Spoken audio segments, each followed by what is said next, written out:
स्वागत है दोस्तों। आज हम जानेंगे यूनिवर्स के कुछ ऐसे रहस्यों के बारे में जो आपको हैरान कर देंगे। हम बात करेंगे बिग बैंग से लेकर ब्लैक होल तक, डार्क मैटर से लेकर एलियन लाइफ तक, और उन सभी सवालों के बारे में जो हमें यूनिवर्स के बारे में सोचने पर मजबूर करते हैं। क्या आपने कभी सोचा है कि यूनिवर्स की शुरुआत कैसे हुई, या फिर यह कितना बड़ा है? क्या यूनिवर्स में हम अकेले हैं? इन सवालों के जवाब ढूंढने के लिए इंसान हजारों सालों से आसमान की तरफ देख रहा है, और आज भी हमारी खोज जारी है। तो आइए मिलकर इस अद्भुत यात्रा पर निकलते हैं और यूनिवर्स के कुछ सबसे बड़े रहस्यों से पर्दा उठाते हैं। अगर आपको यह जानकारी अच्छी लगे तो हमारे चैनल को लाइक और सब्सक्राइब करना ना भूलें। दोस्तों, कल्पना कीजिए, एक ऐसा समय था जब ना समय था, ना जगह और ना ही कोई चीज। फिर लगभग 13.8 अरब साल पहले एक अविश्वसनीय घटना घटी जिसे हम बिग बैंग कहते हैं। यह एक ऐसा धमाका था जो किसी तारे या गैलेक्सी के फटने जैसा नहीं था, बल्कि यह तो खुद स्पेस और टाइम का जन्म था। बिग बैंग के समय यूनिवर्स एक बहुत ही गर्म और घनी अवस्था में था। यह इतना गर्म था कि उस समय कोई भी परमाणु भी नहीं बन सका था। लेकिन जैसे जैसे यूनिवर्स फैलता गया, यह ठंडा होता गया और धीरे धीरे उन कणों का निर्माण हुआ जिनसे आज हम और हमारा पूरा यूनिवर्स बना है। यह जानकर आपको आश्चर्य होगा कि बिग बैंग का सबूत हमारे चारों ओर मौजूद है। वैज्ञानिकों ने एक ऐसी कॉस्मिक माइक्रोवेव बैकग्राउंड रेडिएशन की खोज की है जो पूरे यूनिवर्स में फैली हुई है। ये रेडिएशन बिग बैंग के कुछ लाख साल बाद से ही मौजूद है, और ये उस समय के यूनिवर्स की एक तस्वीर दिखाता है। बिग बैंग सिद्धांत हमें बताता है कि यूनिवर्स स्थिर नहीं है, बल्कि यह लगातार फैल रहा है। ये एक अद्भुत खोज है जो हमें यूनिवर्स के अतीत और भविष्य के बारे में बहुत कुछ बताती है। लेकिन दोस्तों, ये तो बस शुरुआत है। बिग बैंग के बारे में अभी भी बहुत कुछ ऐसा है जो हमें नहीं पता, जैसे कि बिग बैंग से पहले क्या था? क्या कोई ऐसा समय था जब समय ही नहीं था?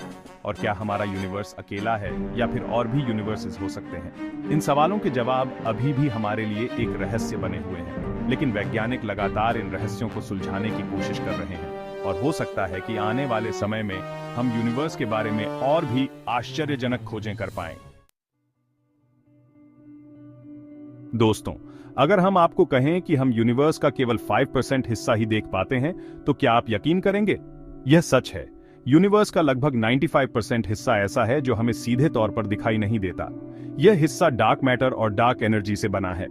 डार्क मैटर और डार्क एनर्जी नाम से ही पता चलता है कि ये रहस्यमय है। हमें इनके बारे में बहुत कम जानकारी है, लेकिन हम जानते हैं कि ये यूनिवर्स को एक साथ जोड़े रखने में महत्वपूर्ण भूमिका निभाते हैं। डार्क मैटर को हम सीधे तौर पर नहीं देख सकते, क्योंकि यह प्रकाश के साथ कोई प्रतिक्रिया नहीं करता, लेकिन हम इसके गुरुत्वाकर्षण प्रभाव को देख सकते हैं। गैलेक्सीज के घूमने का तरीका और जिस तरह से प्रकाश उनसे मुड़ता है, उससे पता चलता है कि वहां पर कुछ ऐसा मौजूद है जो हमें दिखाई नहीं देता। डार्क एनर्जी दूसरी ओर यूनिवर्स के फैलाव को गति दे रही है। वैज्ञानिकों ने पहले सोचा था कि यूनिवर्स का फैलाव धीमा हो रहा है, लेकिन हाल ही के ऑब्जर्वेशन से पता चला है कि यह वास्तव में तेज हो रहा है। यह अजीब घटना डार्क एनर्जी के कारण मानी जा रही है, लेकिन यह क्या है, यह अभी भी एक बड़ा रहस्य है। डार्क मैटर और डार्क एनर्जी की खोज ने यूनिवर्स के बारे में हमारी समझ को पूरी तरह से बदल दिया है। यह ऐसा है जैसे हमने अचानक महसूस किया है कि हम एक ऐसे विशाल और रहस्यमय घर में रहते हैं जिसके बारे में हमें बहुत कम जानकारी है। दोस्तों, जब हम रात में आसमान की ओर देखते हैं तो हमें अनगिनत तारे दिखाई देते हैं, लेकिन क्या आप जानते हैं कि ये तारे अकेले नहीं हैं? ये विशाल समूहों में एक साथ बंधे होते हैं, जिन्हें हम गैलेक्सीज कहते हैं। हमारी अपनी गैलेक्सी मिल्की वे अरबों तारों का घर है, और यह इतनी विशाल है कि अगर हम प्रकाश की गति से भी यात्रा करें तो इसे पार करने में हमें लाखों साल लग जाएंगे। लेकिन ये गैलेक्सीज बनी कैसे? बिग बैंग के बाद यूनिवर्स में गैस और धूल के विशाल बादल तैर रहे थे। गुरुत्वाकर्षण ने इन बादलों को धीरे धीरे एक साथ खींचना शुरू कर दिया, जिससे वे घूमने लगे और सिकुड़ने लगे। जैसे जैसे ये बादल सिकुड़ते गए, उनके केंद्र में गुरुत्वाकर्षण बल मजबूत होता गया, जिससे तापमान और दबाव बहुत बढ़ गया। अंततः तापमान और दबाव इतना बढ़ गया कि हाइड्रोजन परमाणुओं का संलयन शुरू हो गया, और इस प्रकार तारों का जन्म हुआ। ये नए बने तारे गैलेक्सी के केंद्र के चारों ओर घूमते रहे और धीरे धीरे गैलेक्सी का आकार लेता गया। गैलेक्सीज कई अलग अलग आकार और प्रकार की होती है। कुछ स्पाइरल होती हैं, कुछ अंडाकार होती हैं और कुछ अनियमित आकार की होती हैं। गैलेक्सीज के निर्माण की प्रक्रिया अभी भी पूरी तरह से समझ में नहीं आई है, लेकिन वैज्ञानिक इसके बारे में और अधिक जानने के लिए लगातार खोज कर रहे हैं। हमें उम्मीद है कि आने वाले समय में हम गैलेक्सीज के जन्म और विकास के बारे में और भी आश्चर्यजनक खोजें कर पाएंगे। चैप्टर 4, टाइटल ब्लैक होल्स, ब्रह्मांड के रहस्यमय राक्षस। दोस्तों, क्या आपने कभी ऐसे पिंड के बारे में सुना है जिसका गुरुत्वाकर्षण इतना शक्तिशाली होता है कि उससे प्रकाश भी नहीं बच सकता? ऐसे पिंडों को ब्लैक होल्स कहा जाता है और ये ब्रह्मांड के सबसे रहस्यमय और आकर्षक पिंडों में से एक है। ब्लैक होल का निर्माण तब होता है जब एक विशाल तारा अपने जीवन के अंत में अपने ही गुरुत्वाकर्षण के नीचे दब जाता है। यह दबाव इतना ज्यादा होता है कि तारे का सारा पदार्थ एक बहुत ही छोटे और घने बिंदु में सिमट जाता है, जिसे सिंगुलैरिटी कहा जाता है। सिंगुलैरिटी के चारों ओर एक सीमा होती है जिसे इवेंट होराइजन कहा जाता है। इवेंट होराइजन वह बिंदु होता है जहां से वापसी संभव नहीं है। एक बार जब कोई चीज इवेंट होराइजन को पार कर लेती है तो वह ब्लैक होल के गुरुत्वाकर्षण से कभी नहीं बच सकती, चाहे वह प्रकाश ही क्यों ना हो। हालांकि ब्लैक होल को सीधे तौर पर नहीं देखा जा सकता, लेकिन हम उनके आसपास के पदार्थ पर उनके प्रभाव को देख सकते हैं। जैसे ही कोई तारा या गैस का बादल ब्लैक होल के करीब आता है तो वह गर्म हो जाता है और एक्सरे और गैमा किरणों का उत्सर्जन करता है। वैज्ञानिक इन उत्सर्जनों का उपयोग ब्लैक होल का पता लगाने के लिए करते हैं। ब्लैक होल के बारे में अभी भी बहुत कुछ ऐसा है जो हमें नहीं पता। उदाहरण के लिए, हमें नहीं पता कि ब्लैक होल के अंदर क्या होता है। कुछ वैज्ञानिकों का मानना है कि ब्लैक होल दूसरे ब्रह्मांडों या आयामों के दरवाजे हो सकते हैं। ब्लैक होल के रहस्यों को सुलझाने के लिए वैज्ञानिक लगातार खोज कर रहे हैं। हमें उम्मीद है कि आने वाले समय में हम इन रहस्यमय पिंडों के बारे में और भी आश्चर्यजनक खोजें कर पाएंगे। चैप्टर 5, टाइटल सृष्टि का रहस्य, क्या ब्रह्मांड का कोई रचयिता है? दोस्तों, जब हम ब्रह्मांड के विशाल आकार और जटिलता के बारे में सोचते हैं तो हमारे मन में एक सवाल जरूर उठता है, यह सब कैसे बना? क्या ब्रह्मांड का कोई रचयिता है? यह एक ऐसा सवाल है जिसने सदियों से दार्शनिकों, वैज्ञानिकों और धार्मिक नेताओं को परेशान किया है। इसका कोई एक निश्चित उत्तर नहीं है और अलग अलग लोगों के पास अलग अलग मान्यताएं हैं। कुछ लोग मानते हैं कि ब्रह्मांड का निर्माण एक दैवीय शक्ति द्वारा किया गया था। वे मानते हैं कि एक सर्वशक्तिमान ईश्वर ने ब्रह्मांड और उसके सभी नियमों को बनाया और यह कि हमारी सृष्टि का एक उद्देश्य है। दूसरी ओर कुछ लोग मानते हैं कि ब्रह्मांड का निर्माण प्राकृतिक घटनाओं के माध्यम से हुआ था। वे बिग बैंग सिद्धांत और विकास के सिद्धांत जैसे वैज्ञानिक सिद्धांतों की ओर इशारा करते हैं, जो बताते हैं कि ब्रह्मांड और जीवन का विकास बिना किसी दैवीय हस्तक्षेप के हुआ। यह विवाद विज्ञान और धर्म के बीच एक बड़े संघर्ष का विषय रहा है। कुछ लोग मानते हैं कि विज्ञान और धर्म एक दूसरे के विरोधी हैं, जबकि अन्य मानते हैं कि वे एक दूसरे के पूरक हैं। ब्रह्मांड की उत्पत्ति का रहस्य एक ऐसा रहस्य है जिसका उत्तर शायद हमें कभी नहीं मिल पाएगा, लेकिन यह सवाल हमें हमारे स्थान और अस्तित्व के उद्देश्य के बारे में सोचने पर मजबूर करता है। दोस्तों, क्या आपने कभी सोचा है कि क्या इस विशाल ब्रह्मांड में कहीं और भी जीवन है? क्या हम अकेले हैं या फिर कहीं दूर किसी ग्रह पर कोई हमारी तरह ही आसमान की ओर देख रहा है और सोच रहा है कि क्या कहीं और भी कोई है? यह सवाल सदियों से मानवता को परेशान करता आया है।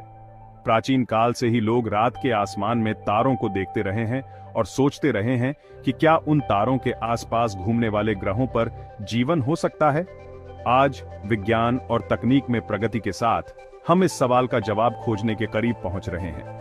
वैज्ञानिकों ने अब तक हजारों एक्सोप्लैनेट्स यानी हमारे सोलर सिस्टम के बाहर के ग्रह की खोज की है और उनमें से कई पृथ्वी के आकार और तापमान के समान हैं। इनमें से कुछ ग्रह अपने तारों के हैबिटेबल जोन में स्थित हैं, जहां तापमान पानी को तरल अवस्था में रखने के लिए उपयुक्त है। पानी जीवन के लिए एक जरूरी चीज माना जाता है, इसलिए वैज्ञानिकों को उम्मीद है कि इन ग्रहों पर जीवन की संभावना हो सकती है। एलियन लाइफ की खोज के लिए वैज्ञानिक कई तरीकों का इस्तेमाल कर रहे हैं। वे दूरबीनों का उपयोग करके दूर के ग्रहों के वातावरण का अध्ययन कर रहे हैं ताकि यह पता लगाया जा सके कि क्या उनमें जीवन के संकेत हैं, जैसे कि ऑक्सीजन, मीथेन या पानी की भाप। वे रेडियो टेलीस्कोप्स का उपयोग करके अंतरिक्ष से आने वाले रेडियो सिग्नल्स को भी सुन रहे हैं, ये उम्मीद करते हुए कि उन्हें किसी बुद्धिमान सभ्यता से कोई संदेश मिल जाए। एलियन लाइफ की खोज एक चुनौतीपूर्ण कार्य है, लेकिन यह मानवता के लिए सबसे महत्वपूर्ण खोजों में से एक होगी। अगर हमें पता चलता है कि हम ब्रह्मांड में अकेले नहीं हैं, तो यह हमारे नजरिए को हमेशा के लिए बदल देगा। दोस्तों, क्या आपने कभी सोचा है कि समय और स्थान क्या है? हम इन्हें कैसे मापते हैं? क्या ये स्थिर हैं या फिर ये बदल सकते हैं? इन सवालों ने सदियों से वैज्ञानिकों और दार्शनिकों को परेशान किया है। लेकिन 20वीं सदी की शुरुआत में एक युवा भौतिक विज्ञानी एल्बर्ट आइंस्टाइन ने इन सवालों के जवाब ढूंढ निकाले और इस प्रक्रिया में उन्होंने ब्रह्मांड के बारे में हमारी सोच को हमेशा के लिए बदल दिया।